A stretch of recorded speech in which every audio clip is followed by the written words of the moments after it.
serve you. When we come out here tonight, we ask you to be with everything that is said tonight. We ask you to be with all the songs, be with everything that's said in this thing, that you can use everything to your glory, and that someone can get something out of it, taking through the rest of the week. We ask you to be the one on the prayer list, you know, each and every situation that someone may be dealing with, whether they're sick, whether they're grieving, or whatever they may have. Lord, we ask you to go with them tonight and be with them and comfort them in the situation that they're there. And we ask you to get the ones who wanted to be here tonight but couldn't make it. We ask you to go with them and give them something special tonight also. We ask you to bless all of our churches, wherever they may be, wherever they may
glad to be here. I'm glad to say I'm converted and sanctified.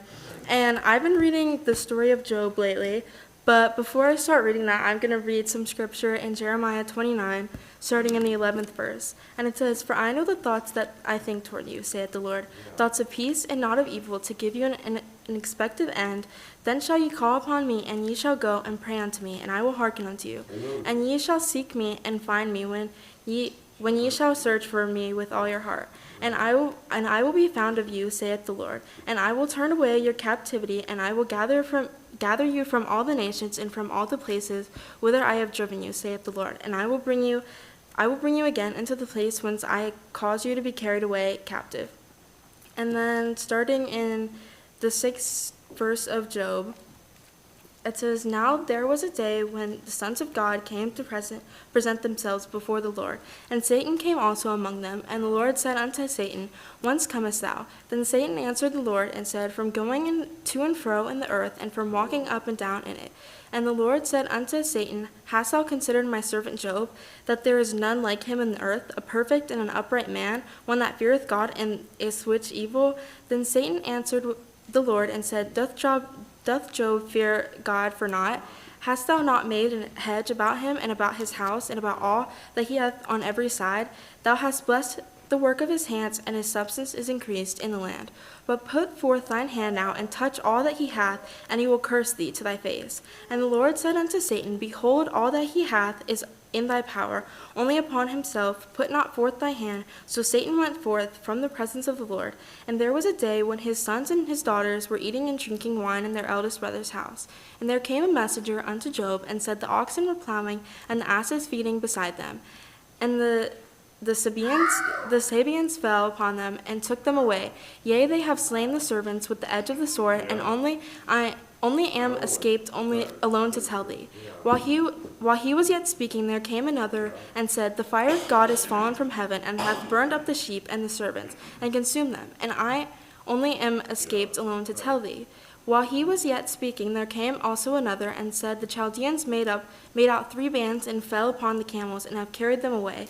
Yea, and slain the servants with the edge of the sword, and only I am escaped alone to tell thee. While he was yet speaking, there came also another, and said, Thy sons and thy daughters were eating and drinking wine in their eldest brother's house. And behold, there came a great wind from the wilderness, and smote the 4 corners of the house, and it fell upon the young men, and they are dead. And I am escaped alone to tell thee. Then Job arose, and rent his mantle, and shaved his head, and fell upon the ground, and worshipped, and said, Naked I came out of the mother's womb, and naked shall I return thither. And the Lord gave, and the Lord hath taken away. Blessed be the name of the Lord. In all this Job sinned not, nor charged God. And I know I read a lot, but I feel like you have to read the story and kind of like know what's going on. But basically, at the start of the story, Job had everything. He had all of the possessions that someone could possibly have. And Satan came along and said, God, he has everything. Like, I think if you were to take all of his possessions, he would leave. He wouldn't want to serve you anymore, and he would curse you, and he would blame you for all the things that happen. And so God said, okay, I'll show you. And God did. He took away everything that Job had, and yet Job still worshiped God, and he still had love of God in his heart. And it didn't matter what God took away from him. He took away all of their animals. He took away his servants. He took away his children. And yet Job still said, and at literally the last verse, it says, In all this Job sinned not, nor charged God foolishly. And by that, he's saying that it didn't matter what God did to him. He was still going to serve him, and he was still going to pray to God, and he wasn't going to sin because he knew that God was going to be there with him. And like those verses I read in Jeremiah, God knows our plan, and God knows exactly what we have planned for us and exactly what our path is going to be. And our ultimate goal, he wants everyone to make it to heaven. And Lord, help me to be like Job, that even if all of my friends die, even if this church disappears, if I have nothing left, that I still can stand strong in my faith with God and be able to make it to heaven. And I am out here to open, so if you have anything to say, go ahead and give your testimony. Lord, I have started to walk in the light, shining upon me from heaven so bright.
I'm glad to be out here. I'm glad to say I'm converted and sanctified. And I enjoyed the Easter service we had. You think about Easter, it's a time where we reflect on the sacrifice that Christ gave for us, and we rejoice in his resurrection. I've been thinking about that sacrifice. I've been thinking about that prayer that he prayed in Gethsemane. Yeah. And I feel like I've been thinking about how much that really personifies Christ, really that honest prayer of, let this cup pass from me, but nevertheless, not my will, but thine be done. And I think about how we need to have that perspective, and that's the mind that we are called to arm ourselves with. We have to keep that eternal perspective. We have to keep in mind that even what we're going to not want to go through bad things generally. That's a pretty human experience.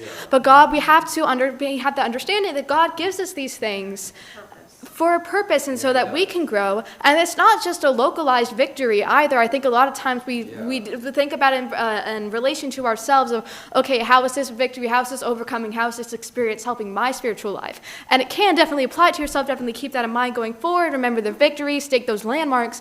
But you also, there are testimony for other people as well. You have to let that be the... I feel like at the other side of the impossibles that we're presented with in life, there is indisputable evidence for God. I've said it over the stand before, people are looking at your life and they're saying, I genuinely don't know how you got through that. I would not have been able to do that. And your only answer is, I got through because Christ. Yeah. That is indisputable evidence for God, and that is a life lived for that. That's really what these testimonies can amount to, and what these trials can amount to, and that's the experience, that's the willingness as we have to have, and really that should be enough to justify the experience for us, even if we're not necessarily gaining from it in the end, or if we maybe don't look back on it fondly. I mean, some things are really traumatic, some things are really awful in our lives, but we need to let everything continue to point to Christ. And there's a, where is it? It says, "Forasmuch then Christ hath suffered for us in the flesh, arm yourselves likewise with that same mind, for he hath suffered in the flesh, hath ceased from sin, that he should no longer live the rest of his time in the flesh to the lust of men, but to the will of God." And I think arm yourselves with that like mind. We're not only, I'm going to read some scripture here in 1 Peter 1:2. It says, that I don't know where I want to start exactly. "To an inheritance incorruptible and undefiled, that fadeth not away, reserved in heaven for you, who are kept by the power of God through faith unto salvation, ready to be revealed in the last time, wherein ye greatly rejoiced, even though now for a season, if need be, ye are in heaviness through manifold temptations, the trial of your faith, being much more precious than gold that perisheth, though it be tried with fire, might be found to the praise and honor and glory of the appearance of Christ, who having not seen ye love, and in whom, though now ye see him not, yet believing ye rejoice with joy unspeakable and full of glory, receiving the end of your faith, even the salvation of souls." And I think about that love, and I think one of the biggest things for me about that, you read the Easter story, and it's what Christ has to go through is really the most unimaginable thing. I almost wonder if God put it specifically at this timeline because there was capital punishment that was just really, really particularly awful right then. But I think about how we did it for us while we were yet sinners. Like, there's people that we like to think that we would die for in our lives, and, we have friends, we have family, and a lot of those people, if you're born and raised in the church, and we have this strong group here, a lot of those people are, you love them so much because you have that godly love, and because the fruits that they're manifesting, they're fruits of the Spirit, and they're showing you that love and that joy and that peace and that gentleness that you just don't get anywhere else, and it's easy to feel that way. But he died for us while we were yet sinners. And while we were promised, he was not promised that we would ever, the vast majority of people that he died for would never even acknowledge the sacrifice that he gave. He would never have that reciprocated. The scriptures say that scarcely for a good man would one, but peradventure for a good man, some would even dare to die. And they think, but God commended his love towards us, that while we were yet sinners, Christ died for us. And I think that's just the most beautiful thing that to have that amount of love. And we are called, that's not only the example set for us, that's the kind of love we are required to have. We are required to arm ourselves with that mind. And I just pray, Lord, help that we can really have that kind of love for people, whether they're in the fold or whether they're out of the fold, whether they're the farthest away, the most different from you that you could ever imagine. Help us to see the potential that each soul has to be a conduit for that love and to be a conduit for righteousness, just as God views every one of his children and loves us so unconditionally. And I'm just grateful for the love that he's shown me, and that's all I had to say. Y'all pray for me. For a long time I traveled down a long, lonely road. My heart was so heavy and sick and low. Then I heard about Jesus. What a wonderful hour.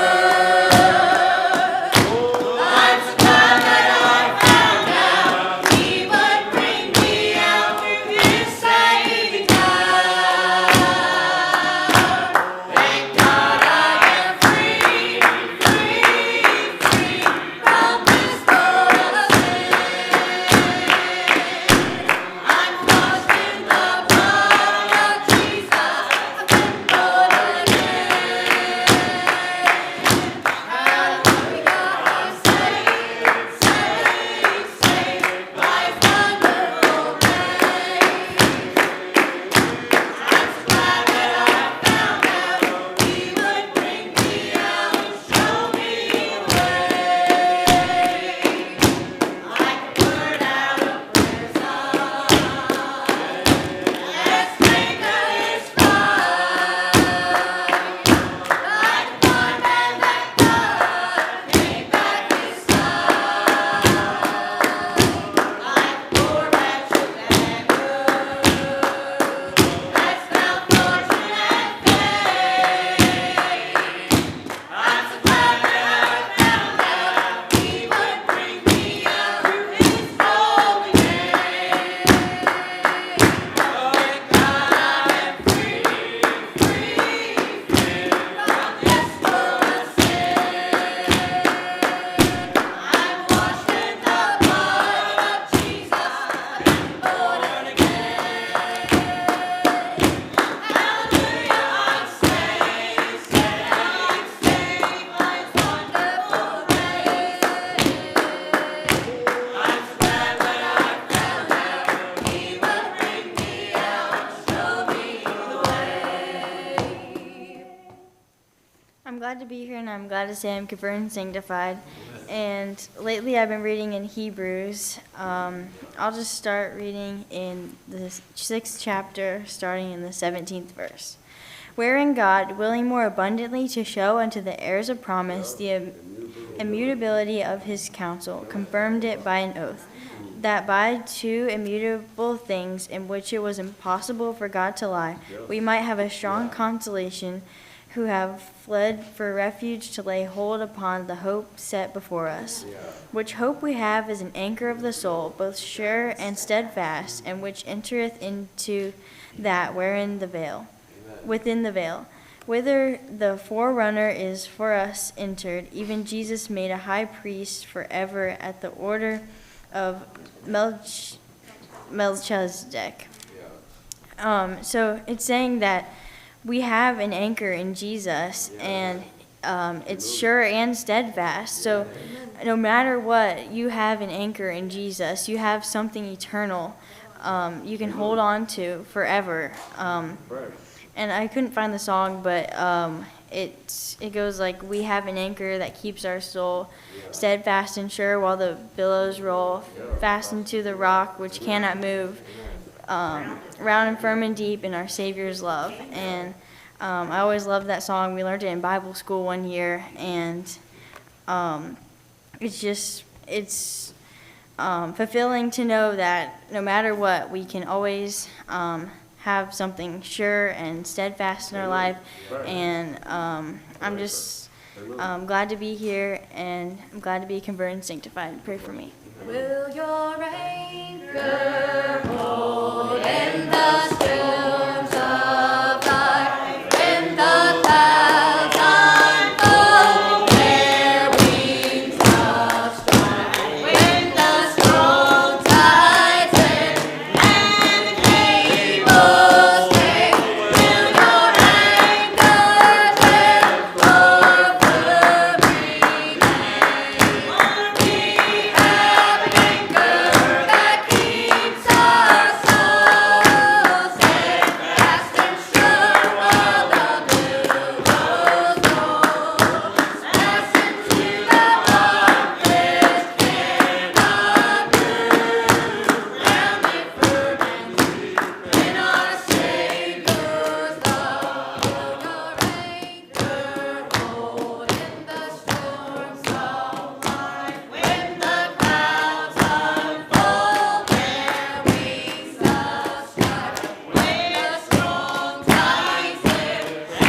say I'm converted and sanctified, and I've been reading in Mark chapter 4, verses 3 through 7.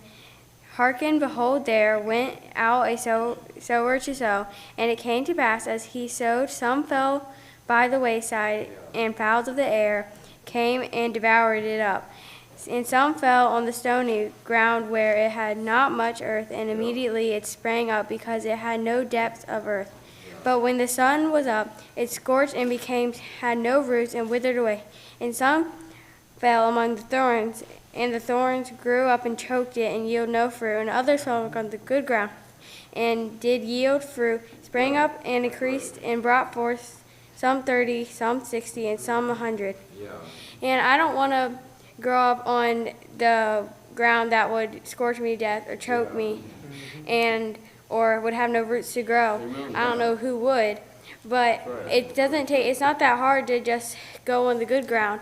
All you gotta go to the altars, and they're always open to get sanctified, so you can go on the good ground and you can grow up and have good fruit and grow good fruit and go to heaven. And heaven's forever. It's never stopping, and hell's forever, and it's never stopping. It's for infinite. Like, it's never stopping. It's just terrible down there, and heaven's amazing. And I don't know why you wouldn't want to go there, because it's like a dream come true. And I'm just glad to say I'm converted and sanctified, and pray for me. Like a blind man, I wander so lost and undone, a beggar so helpless without God or His Son, but the Savior in mercy would answer my cry and know what a difference since Jesus has come, since Jesus has come, since Jesus has come. Oh, what a difference since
Jesus has I'm glad to be here. I'm glad to sound converted and sanctified. And I've really enjoyed what everyone has had to say tonight and the testimonies they've had, because I I feel like there's some services where you just needed that, and I needed that tonight. I was reading in Mark. I just want to share this with y'all. I was reading in Mark the other day, and this is about the crucifixion. And in the 15th chapter and 29th verse, this is when they had already crucified him and put him up on the cross.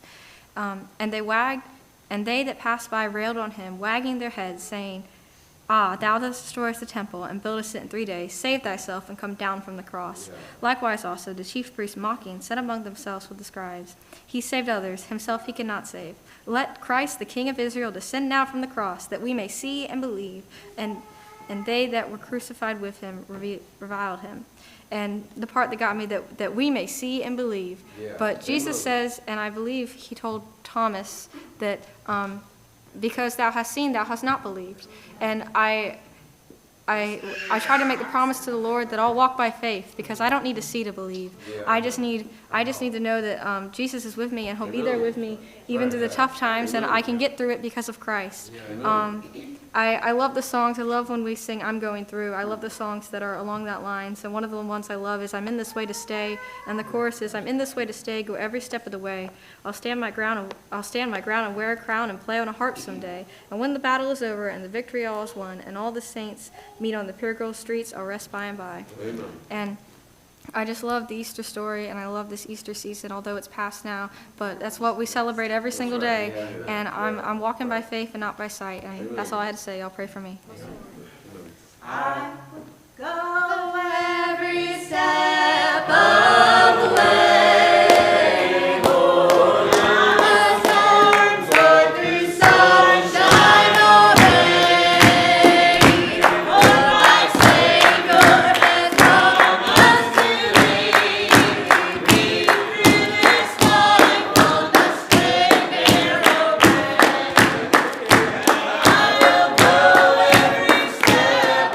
Of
will be reading in St. Mark chapter 5, verse 25.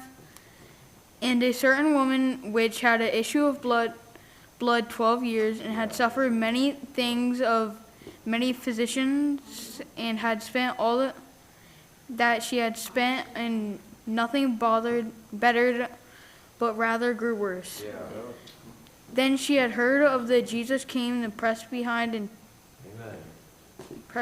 touched his garment. For she said, if he may touch but his clothes, I shall be whole. Yeah, and straightway fountain of her blood was dried up, and she felt in her body that she was healed of that plague. Yeah, and I just feel that we need to have hope in Jesus, and we don't need to question or doubt his possibilities. And we should just have faith. And that was all I had to say tonight. Please pray for me. I once was lost in sin, but Jesus took me in. And did a little light from heaven fill my soul. Oh, it filled my heart in love and wrote my name above. And just a little talk that Jesus makes me go. Now let us have a little talk with Jesus. Tell him all about our trials. He will hear our faintest cry. He will answer by and by. And when you feel the prayer will turn, and you know the fire is burning, find a little talk with Jesus makes it right. And doubts and fears, our eyes we fill with tears. Our Jesus is friend to watch us day and night.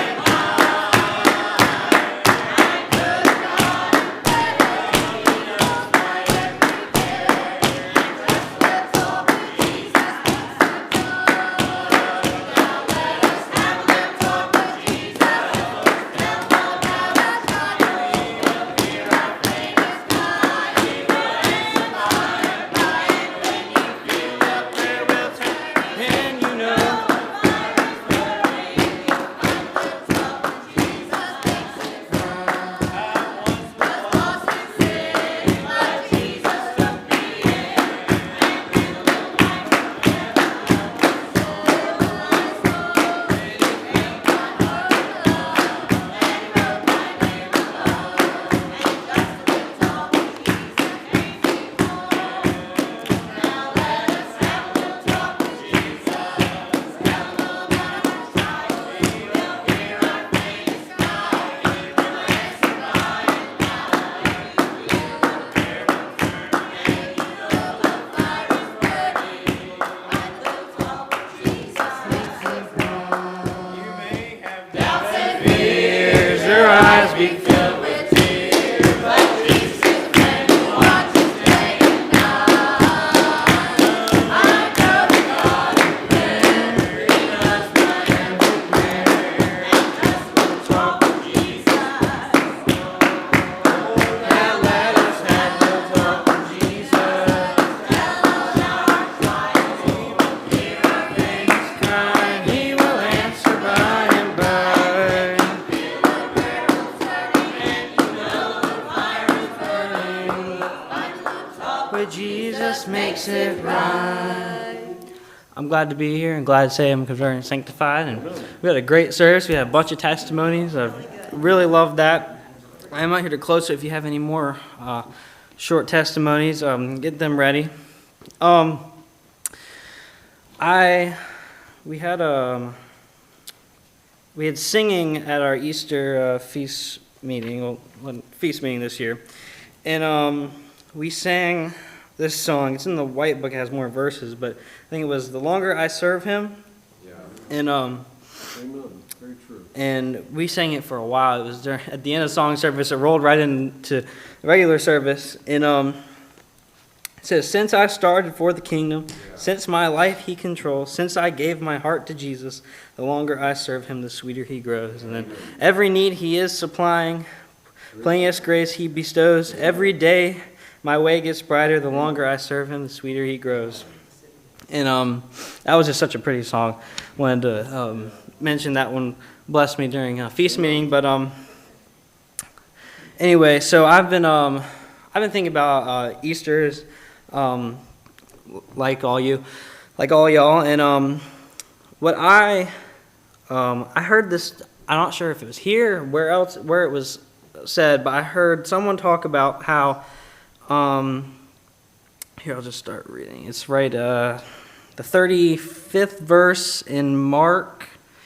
I know Haley read some of them here, but and some of them that stood by, when they heard it, said, "Behold, he calleth Elias." And one ran and filled the sponge full of vinegar and put on a reed and gave to him to drink, saying, "Let alone, let us see whether Elias will come to take him down." And Jesus cried with a loud voice and gave up the ghost. That's where it was. Jesus cried with a loud voice and gave up the ghost.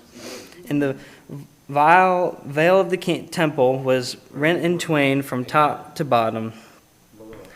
And when the centurion which stood over against him saw that he so cried out and gave up the ghost, he said, "Truly this man was the Son of God."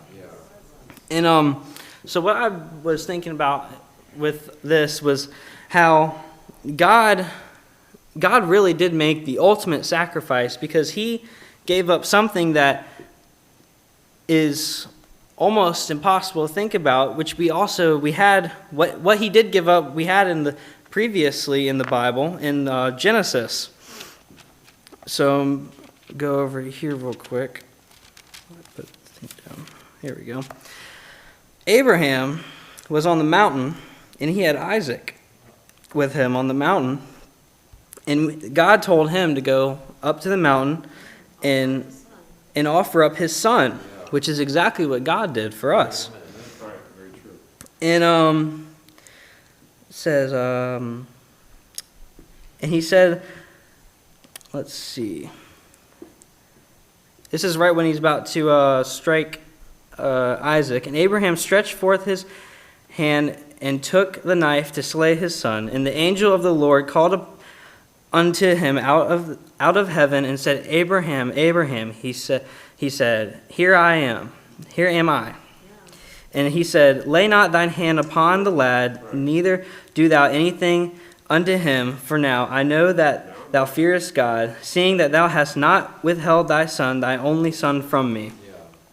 And God knew that Abraham was willing to do that, but God didn't necessarily want him to do that, because God knew that was the ultimate sacrifice. I mean, I can't think of anything else that would be more of a sacrifice than giving up the only son you have.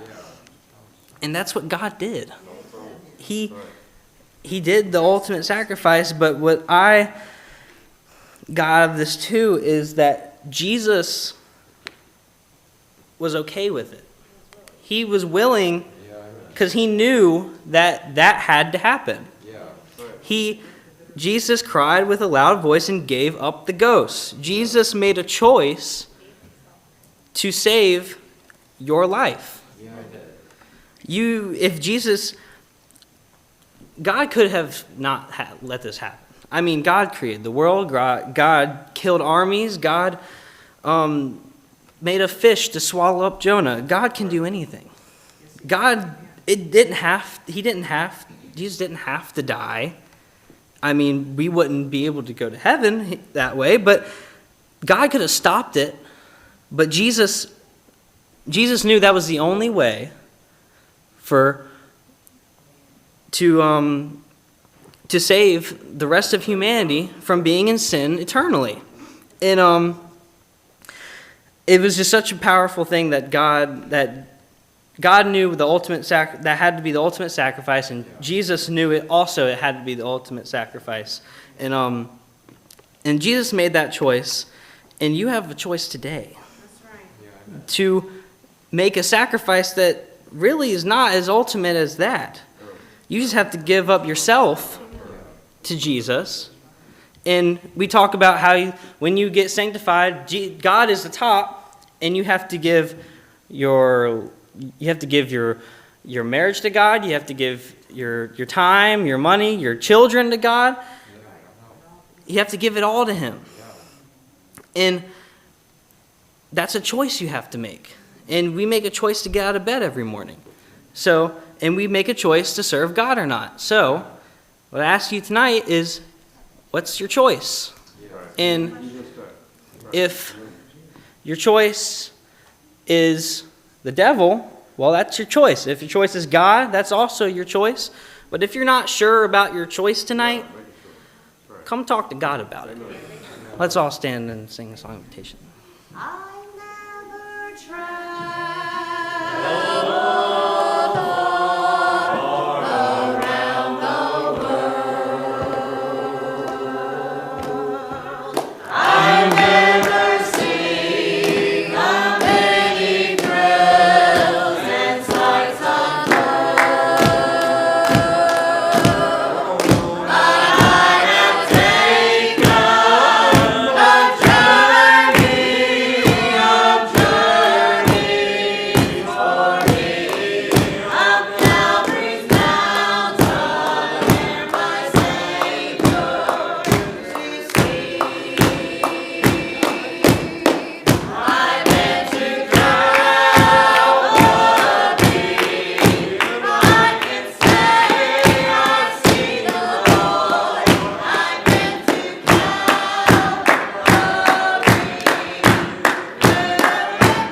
testimonies? Well, if not, I guess So tomorrow, we have Bible study, First Atlantic. I know it's spring break for some of you guys, so if y'all can make it. Carter is leading the Bible study, and I'm sure he would appreciate your support. Tomorrow at 12 noon. All right. Burial fund, remember that, it's due as soon as possible. 12 noon, First Atlantic. Burial fund was due last week. No. Well, it's due now. Yeah, yes. Y'all remember that lady in prayer that was here? She's homeless, and there's a lot of needs out there in this world, and so thankful that where God has placed us and how He's worked in our lives, and we're fortunate So y'all keep that lady in prayer. Anything else? Well, I hope you've made the correct choice for you tonight. If not, tomorrow there's a whole nother day to make new choices. We're going to look the Lord, be dismissed. Sister Martha, would you dismiss?